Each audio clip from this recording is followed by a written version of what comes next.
দক্ষিণ দিনাজপুর জেলার একগুচ্ছ রেল প্রকল্প নিয়ে রেলমন্ত্রী অশ্বিনী বৈষ্ণবের সঙ্গে দেখা করলেন বিজেপির রাজ্য সভাপতি তথা বালুরঘাটের সাংসদ ডক্টর সুকান্ত মজুমদার।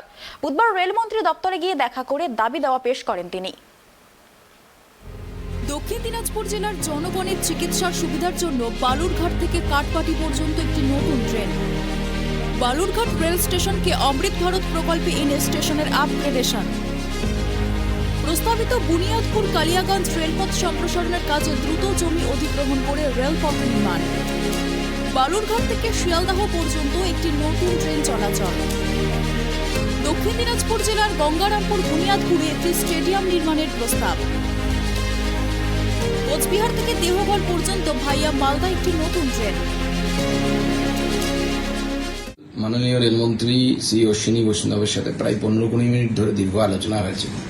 তাতে আমরা একদিকে যেমন বালুরঘাট হিলি যে রেল প্রকল্পের কাজ এগোতে শুরু করে দিয়েছে, অলরেডি প্রায় অনেকটাই টাকা কেন্দ্র সরকার থেকে রাজ্য সরকারের অর্থাৎ ডিএম এর কাছে ট্রান্সফার করে দেওয়া হয়েছে, এই বিষয়ে কথা হয়েছে। তার সাথে গাজল গুঞ্জরিয়া ইটাহার এই লাইন যে প্রজেক্ট এবং বুনিয়াদপুর কালিয়াগঞ্জ এই যে প্রজেক্ট, এই দুটো প্রজেক্ট বন্ধ হয়ে গেছিল, সেগুলোকে আবার নতুন করে খোলার ব্যাপারে অনেকটা ওনার সাথে আলোচনা হয়েছে।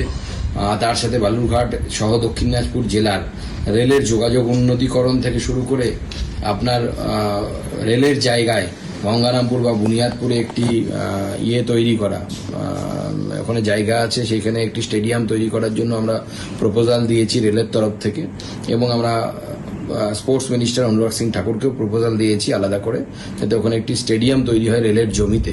আমরা সেই প্রপোজালও রেলমন্ত্রীকে দিয়েছি, উনি বলেছেন আমাদের জমি দিতে কোনো অসুবিধে নেই।